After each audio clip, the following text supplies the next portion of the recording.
Hi బావా, ఎలా ఉన్నావు? బాగున్నావా?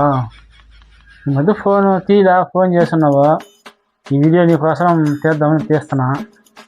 ఏం లేదు బావా, నేను మా అత్త వాళ్ళ ఇంటికి పోయినా. ఎవరు కొంచెం బిజీలో ఉన్నాను బావా, తీయలేదా? అవునట్టు బావా, నాకు చిన్న డౌట్ బావా. చాలా రోజుల నుంచి నాకు అదొక డౌట్. దినాలుగా నాకు ఆ డౌట్ బావా. అలాగే ఏమిలే,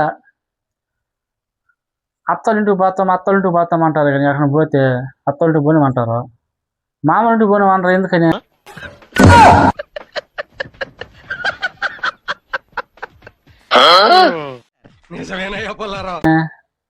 అది ఎక్కడ బాబు నాకైతే అర్థం. ఎవరు పెట్టినా మా అత్తోళ్ళింటికి పోను అంటారు, మామూలుంటికి పోని అనొచ్చు. బామర్ది ఉంటే బామర్దింటికి పోని అనొచ్చు కదా. అత్తోళ్ళింటికి ఎందుకు పోనిమంటారు? ఎందుకు బాబా? నాకైతే తెలియదు బాబా. సరే తెలిస్తే కమిటీ చెప్పా. నువ్వనే కదా బావా, ఈ వీడియో చూసి ప్రతి ఒక్కరు నాకు డౌట్ క్లియర్ చేయండి ఒకరు. ఎందుకు వాళ్ళ అత్తోళ్ళింటికి పోని అంటారు? అత్త కానీ పిల్లలు కానీ ఇచ్చిందనా? ఏదో తెలియదు బావా. నేను ఒకసారి కొంచెం కామెడీ పెట్టండి.